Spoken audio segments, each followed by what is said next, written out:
আমাদের ভূমিকা কি, এগুলো নিয়ে কিছু আলোচনা হয়েছে। আরও দায়িত্বশীলরা কথা বলেছেন। শ্রমিক কল্যাণ ফেডারেশনের কেন্দ্রীয় সহসভাপতি, দীর্ঘ অভিজ্ঞতা হারুন রশিদ খান সাহেব কিছু সময় পরে আসবেন ইনশাআল্লাহ, এসে পৌঁছেছেন, সকালে এসে পৌঁছেছেন। তিনি আপনাদেরকে আরো কিছু বিষয়ের দিক নির্দেশনা দেবেন। এই সবগুলোর উদ্দেশ্য হচ্ছে এটাই যে আমরা যে যে অঙ্গনে কাজ করছি, ছাত্রদের অঙ্গনে, শ্রমিকদের অঙ্গনে, পেশাজীবীদের অঙ্গনে বা সাধারণ একজন মানুষের হিসেবে আমরা যেটা কাজ করছি, এই সব কাজের একটা মুখ্য মৌলিক উদ্দেশ্য আছে। এগুলো কোনো বিচ্ছিন্ন নয়। শ্রমিকদের কাজটা বিচ্ছিন্ন না। আপাতত মনে হবে শ্রমিকরা আমরা কাজ করছি, ছাত্ররা কাজ করছি, ছাত্রীরা কাজ করছি, পেশাজীবীরা কাজ করছি, না, এই সবগুলোর একটা কমন উদ্দেশ্য আছে, ঠিক কিনা? এই সব কাজের একটা ফাইনাল ডেস্টিনেশন, ফাইনাল একটা মঞ্জিল আছে, আছে কিনা? এটা না বুঝতে পারলে কিন্তু আমরা ক্ষতিগ্রস্ত হয়ে যাব। এত কষ্ট, এত আকর্ষণ, এত উদ্দেশ্য, এত বেশি ব্যবস্থাপনা, এই সব কিছু আমাদের কাছে আসলে দুনিয়াতে কিছু কাজে লাগবে, কিন্তু দুনিয়ার জীবনের পরের যে জীবন, সেখানে কোনো কাজে লাগবে না। এই কথাটা বলার জন্যই আমি আপনাদের সামনে কিছু কথা বলবো ইনশাআল্লাহ। প্রথম কথাই হচ্ছে যে আলহামদুলিল্লাহ, আল্লাহ সুবহানাহু ওয়া তাআলা আমাদের প্রতি মেহেরবানি এবং অনুগ্রহ করেছেন। তিনি আমাদেরকে আশরাফুল মখলুকাত, তার যে এই যে বিশাল সৃষ্টি জগৎ, বিশ্ব জগৎ, বিশাল বিস্তৃত, অকল্পনীয়, মানে অবর্ণনীয় এবং অবিশ্বাস্য বড় মানে বিস্তৃত এই জগতের তিনি আমাদেরকে শ্রেষ্ঠতম সৃষ্টির মর্যাদা দিয়েছেন, ঠিক কিনা? আমরা শরীরের শক্তিতে খুব বড় না, আমরা সাইজেও খুব বড় না। আরো প্রাণী আছে না, অনেক বড় বড়, অনেক শক্তিশালী প্রাণী আছে। এই তুলনায় মানুষ হচ্ছে তুলনামূলকভাবে একটা ক্ষুদ্র প্রাণী, মধ্যম আকৃতির একটা প্রাণী, যার শারীরিক শক্তি খুব বেশি কিছু না, ঠিক কিনা?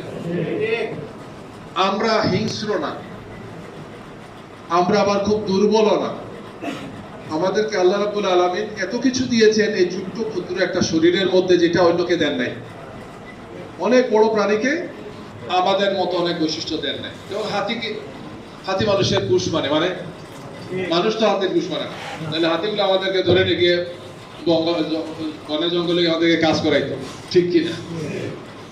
ঘোড়া এত দ্রুতগামী প্রাণী, এত ফাস্টেস্ট প্রাণী, মানে প্রাণীদের মধ্যে সবচেয়ে দ্রুত চলে ঘোড়া।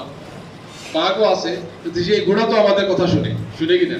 হাজার হাজার লাখ লাখ ঘোড়ার উপরে আমরা আরোহণ করে খেলি, দুলি ইত্যাদি করি, মারামারি করে, যুদ্ধ করি, ইত্যাদি ইত্যাদি করি।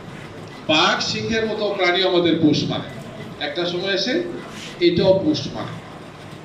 তাহলে আল্লাহ আমাদেরকে ছোট্ট ক্ষুদ্র প্রাণী হলে এমন কিছু বৈশিষ্ট্য দিয়েছেন, যে বৈশিষ্ট্যের কারণে মানুষ আল্লাহর দেওয়া আশরাফুল মখলুকাত হয়েছে, শ্রেষ্ঠতম সৃষ্টি হয়েছে।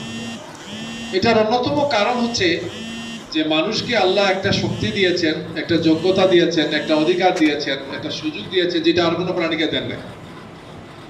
সেটা হচ্ছে মানুষের বিবেক, মানুষের চিন্তার স্বাধীনতা, মানুষের সিদ্ধান্ত গ্রহণের স্বাধীনতা।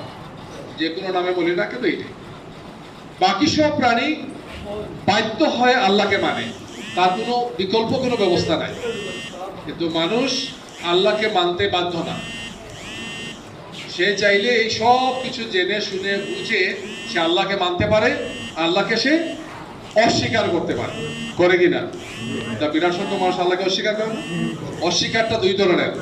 একদল বলে আল্লাহ নামে কোনো কিছুই নাই, নাউজুবিল্লাহ। আর একদল লোক বলে আল্লাহ আছেন, তবে আল্লাহর সাথে আরো কিছু ছোট বড়, নূতন পুরাতন, সুন্দর অসুন্দর আরো কিছু শরীক আছে। আল্লাহ একে এই সমস্ত কাজ করতে পারে না, এরা হচ্ছে তার সাপোর্টিং, তার সহযোগী, তার সহকার।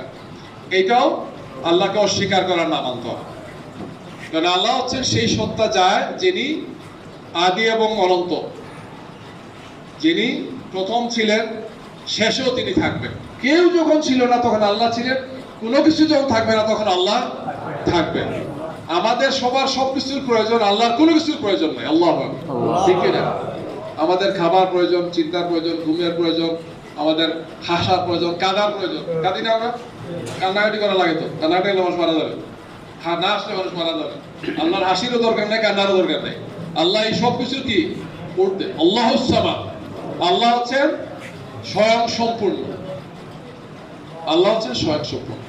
সেই আল্লাহকে মনে প্রাণে মেনে নেওয়া অথবা মানা না মানা, এই দুইটার সাথে মানুষের এই মর্যাদা সম্পর্ক। যারা এইসব কিছু জেনে বুঝে আমরা আল্লাহকে আল্লাহ হিসেবে, রব হিসেবে মানি, তারাই হচ্ছে প্রকৃত মানুষ, তারাই মুসলমান। এটা হচ্ছে মুসলমানের মূল পরিচয়। আর বাকি সবাই যত ভালো কাজ করুক না কেন, আল্লাহকে যদি এই অর্থে না মানে, তাহলে কি হবে? সে আসলে মানুষ না। মানুষের হক সে আদায় করলো, সৃষ্টির হক সে আদায় করলাম, আশরাফুল মখলুকাতের দায়িত্ব সে পালন করলো। আমরা যদি এটা বুঝতে পারি, তাহলে আমরা এটাও বুঝতে হবে যে সেই আল্লাহ আমাদেরকে কি দিয়েছেন? যুগে যুগে নবী দিয়েছেন, রসুল দিয়েছেন, আর কি দিয়েছেন? কিতাব দিয়েছেন। ঠিক না? আমরা কোনো অন্ধকার থেকে আসিনি। আমরা কি অন্ধকার থেকে আসছি? বর্তমান আধুনিক সেকুলার বস্তুবাদী দুনিয়া বলে যে মানুষের উৎপত্তি হয়েছে বানর থেকে। একটা অংশ বলে, সবাই বলেন অবশ্য। আমরা এই জন্য জঙ্গলে ছিলাম, গুহায় ছিলাম, আমরা রান্না বান্না করতে জানতাম না, খাওয়া জানতাম না, কাপড় চোপড় ছিল না, আমাদের শরীরে বড় বড় লোম ছিল, লেজ ছিল, আমরা এরকম চলতাম। এগুলো আসছে পরে ধীরে ধীরে ইভলিউশনের মাধ্যমে আমরা আস্তে আস্তে মানুষের রূপ লাভ করছি, এবং মানুষ হওয়ার পরে আমরা মানুষ হয়ে গেছি। আর কোনো বানর আর মানুষ হয় না। ওই একটা বানর মানুষ হয়েছিল, এখন হয়ে গেছে। আস্তাক করে মানে চিন্তার দিক থেকে এর চেয়ে বড় অথর্ব চিন্তার আছে কিনা? সবচেয়ে ভয়ঙ্কর অথর্ব চিন্তা। আল্লাহ সুবহানাহু ওয়া তাআলা বলছেন যে না, হে মানুষ, তোমাকে আমি বানর বা পশু থেকে তৈরি করি নাই। আমি কি করেছি? আমি তোমাকে সৃষ্টি করেছি, আমার নিজ হাতে আমি তোমাকে সৃষ্টি করেছি। আল্লাহু আকবার। খণ্ডনের শুষ্ক মাটি থেকে আল্লাহ বলছেন আমি আদমকে তৈরি করেছি, তারপর তার মধ্যে আমি রূহ ফুঁকে দিয়েছি। ঠিক কিনা?